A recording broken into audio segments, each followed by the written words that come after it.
All right, it's 2 p.m., January 25th. Can't see the sun. Just walking to find Joe. He's out cutting some trees down for firewood. I'm just going to walk and meet him and help him for a bit. I just did the chores. Fed the animals and the kitties.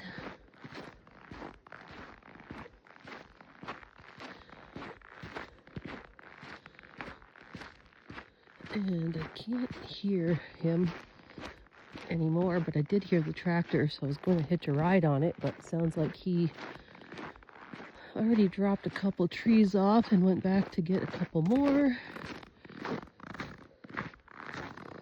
We're limited as to where we can go to get the trees now, since we have so much snow. And we always leave some close to the road so we can get them when the snow is deep. We cut most of our firewood in the winter. Less sap in the trees, dries out quicker, and we're just busy in the summer anyway. So here's looks like 2 pieces he's brought. Maple, that's probably the top branch, and then the trunk. So there's obviously middle piece of the tree missing, but as you can see, it's all curved and kind of wonky. So what we're doing is kind of cleaning up the forest, taking out the damaged trees and the ones with big crooks in them that are going to fall. Anyway, speaking of that, there's a yellow birch right there. The top's out of it. You could probably get that one and winch it out to here. It's trying to survive. There's branches going up this way, but it's mostly dead. It's not going to do anything. So that one's not too hard to get. It might already be rotten too, who knows. So Joe's been cutting the trees and then dragging them here and cutting them either here or up in our yard, depending on where the wood's going.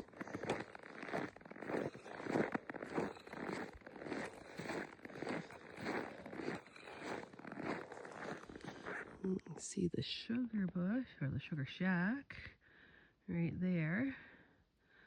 And then up on this ridge, it stops focusing on my finger, up on the ridge up there is where we have the trees tapped.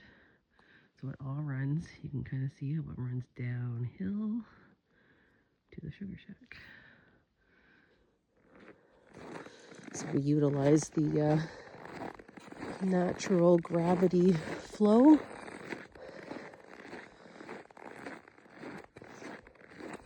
No pumps or vacuums or anything like that, just natural. And we still have all these trees, lots more we could tap. It's just getting the sap from here to the sugar shack without interrupting the road, because we do have neighbors that have a right of way to their cottage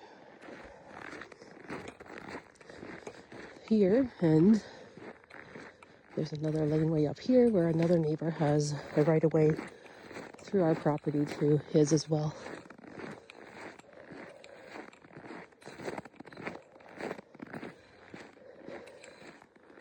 All right, I might be walking for a bit,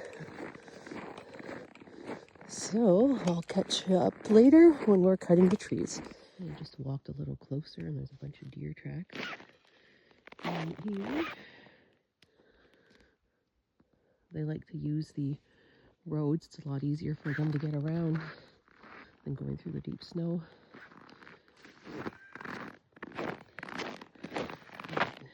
Deer, we have moose, I've had wolves, fisher, all kinds of creatures. Some tracks right there too. We just had a big fox here the other day, or well, probably a month ago.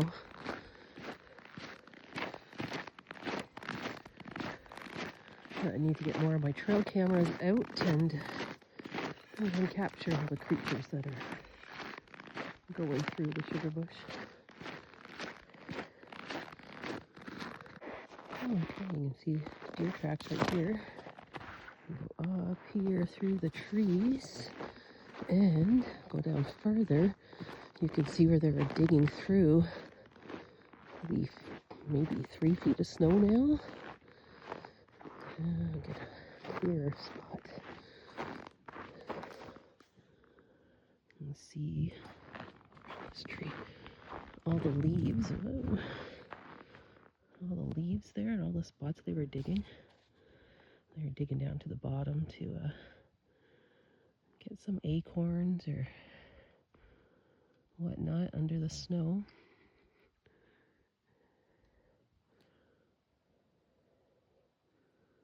Just trying to eat whatever they can this time of year with this much snow. It becomes harder and harder for them.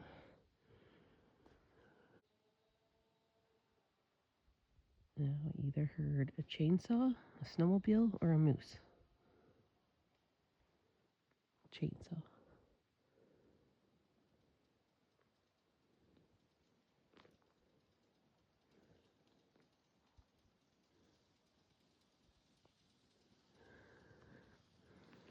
Alright, I'm gonna keep walking.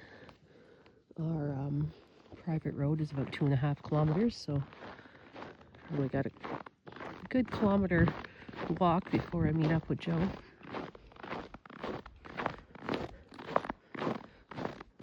As you can hear, it's still pretty cold from the crunch of the snow under my boots. I think it's still about minus 15, minus 20 Celsius. So not terrible, it's definitely warmed up. It's supposed to start snowing later today. I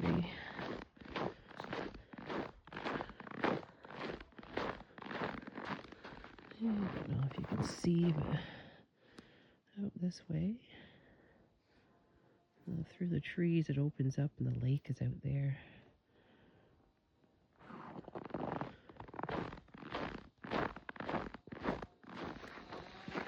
Okay, here's another spot where you can see the deer were digging way up there. You can see the up there, the leaves and whatnot, and they dug down. There's a couple oak trees up there, so they're probably digging down to get some oats or just whatever they can find on the forest floor underneath the snow. The deer also show up. There's a bunch of tracks. And as soon as Joe's cutting firewood, they're right there nibbling on the branches.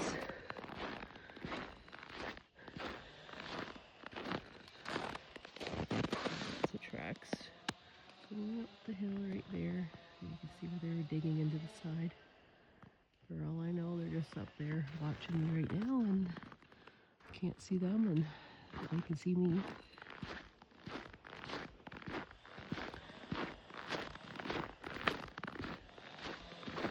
The deer migrate here for the winter. We have a winter deer yard. It used to have up to 10,000 or more deer every winter. I'm not sure what the numbers are now. They definitely declined. Alright, Joe's just going to take this back to our staging area. Yep!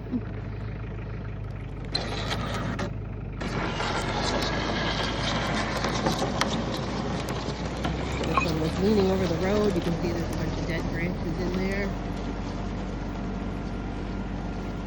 Pull that back and cut it up later. And then I'm going to throw these branches off the road now. And he'll come back and we'll load up the bucket of the tractor with all the little stuff. You know, all the little stuff we take to the sugar shack, and the bigger stuff we either sell it or we burn it ourselves. Okay, this was a maple tree that Joe just took down. You can see all the buds on the tree. Now the deer will show up. I'm throwing them all right here. The deer are going to show up and just be nibbling all those buds like crazy. Quick fact, the maples get their buds, the closed buds like this, in the fall, and in the spring, when the sap starts going up into the tree, after it warms up enough, the buds will open and then the leaves will come out.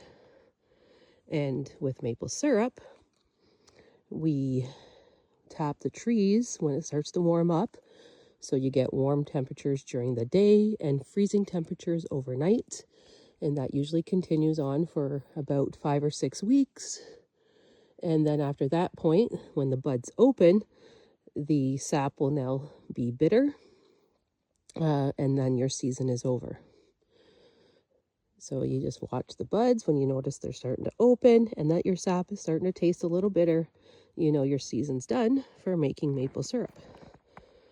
But yeah, the deer are definitely going to be enjoying all these buds on the top of this maple tree. You can see where the stump was, and it was leaning up this way out over the road, so it was going to eventually fall on the road. So it's kind of 2 in 1. Take the tree down before it falls on the road, and we also get some firewood. So yeah, and this is the bus stop. All right, we got that all cleaned up. Got a load of small branches from the top of the tree in the bucket. So it's just going to go turn around, and then we'll go outside and clean your sugar shack.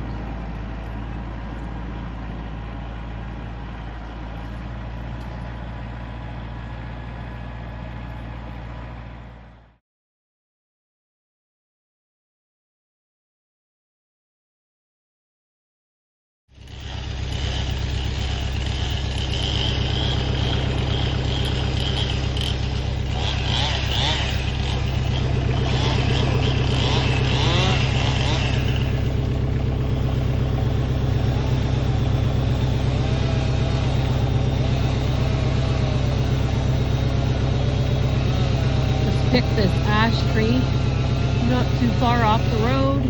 It's leaning out over the road. It's not really straight. We'll go in our woodshed.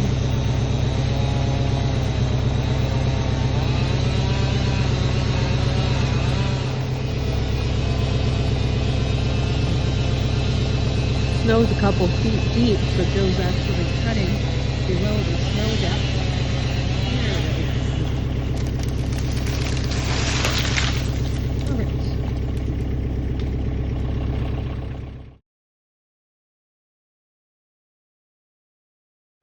All right, pulling the top out onto the road. We'll cut the branches off of it and then drag them back to our place to buck them up.